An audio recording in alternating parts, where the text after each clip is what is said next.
क्या मोहम्मद यूनुस बांग्लादेश के पीएम पद के लिए फिट नहीं है? ये सवाल कई लोगों के मन में है। दरअसल लंबे हंगामे के बाद वहां शेख हसीना सरकार की सत्ता गई और यूनुस अंतरिम सरकार के मुखिया हो गए। लेकिन 3 महीने बाद भी बांग्लादेश में वही हालात हैं, वही उथल पुथल मची हुई है। फिलहाल हिंदुओं पर हिंसा की खबरें इंटरनेशनल मंचों तक जा रही हैं। चिन्मय दास की रिहाई की मांग कर रहे हिंदुओं पर लगातार हमले हो रहे हैं। लेकिन इन हिंदुओं को कौन निशाना बना रहा है?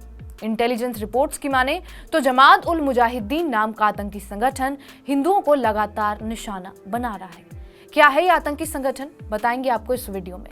नमस्कार, मेरा नाम है रिया शर्मा और आप देख रहे हैं TV net digital. Sheikh Hasina की सरकार जाने के बाद हालात और खराब हो गए हैं।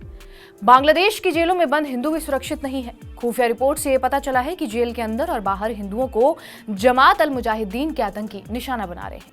जब शेख हसीना की सरकार गिरी उस समय जेलों में बंद 700 से ज्यादा कैदी भाग गए थे और इन्हीं में से ज्यादातर आतंकी जमात के ही थे जो बाहर आ गए। बांग्लादेश के इस आतंकी संगठन पर भारत ने भी 2019 में बैन लगाया था और भारत के अलावा बांग्लादेश, मलेशिया, यूके और ऑस्ट्रेलिया जैसे देशों ने भी इसे आतंकी संगठन की लिस्ट में डाल रखा है। साल 1998 में अब्दुल रहमान नाम के आतंकी ने इस संगठन को शुरू किया था और इस संगठन के बारे में 2001 में तब पता चला जब बांग्लादेश के दिनाजपुर जिले में इससे जुड़े बम और दस्तावेज बरामद हुए थे।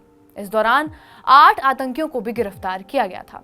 फरवरी 2003 में यह सामने आया था कि इस आतंकी संगठन ने दिनाजपुर के छोटो गुरगोला इलाके में 7 बम धमाकों को अंजाम दिया था। बाकी आतंकी संगठनों की तरह जेएमबी का मकसद भी इस्लामिक शासन स्थापित करना है। ये संगठन लोकतंत्र का विरोध करता है। इसका मकसद बांग्लादेश को शरिया कानून के जरिए चलाना है। अगस्त 2005 में बांग्लादेश में कई जगह बम विस्फोट हुए थे।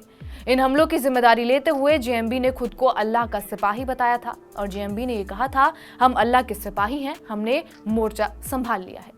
अल्लाह के कानून को लागू करने के लिए हमने उसी तरह हथियार उठा लिए हैं जिस तरह पैगंबर, सहाबी और मुजाहिदीन सदियों से करते आए हैं। अब बांग्लादेश में इस्लामी कानून लागू करने का समय आ गया है। इंसानों के बनाए कानून का कोई भविष्य नहीं है। इसके नेटवर्क की बात की जाए तो इसका नेटवर्क पूरे बांग्लादेश में फैला हुआ है। इसे कुवैत, संयुक्त अरब अमीरात, पाकिस्तान जैसे देशों से भी फंडिंग आती है। इसके अलावा कुछ रिपोर्ट्स में यह भी पता चला है कि जेएमबी ने बांग्लादेश के दक्षिण पश्चिम में कई झींगा फार्मों और कोल्ड स्टोरेज में निवेश कर रखा है। संगठन पर यहां तक कि मनी लॉन्ड्रिंग के आरोप भी लगे हैं। इतना ही नहीं, संगठन से जुड़े आतंकी टोल भी इकट्ठा करते हैं। पाकिस्तान, म्यांमार, थाईलैंड और चीन के आतंकी संगठनों से जेएमबी को हथियार मिलते रहे हैं और ये संगठन अभी बांग्लादेश में कहर बरपाए हुए है। ऐसा माना जा रहा है कि यही संगठन है जो हिंदुओं पर लगातार हमले कर रहा है। बहरहाल अब ये देखना अहम होगा कि हिंदुओं के हालात बांग्लादेश में आने वाले समय में सुधर पाते हैं या फिर नहीं। आपका इस वीडियो पर क्या कुछ कहना है, हमें कमेंट बॉक्स में जरूर बताएं। बाकी देश और दुनिया की तमाम बड़ी खबरों से अपडेटेड रहने के लिए सब्सक्राइब करिए टीवी नेट डिजिटल।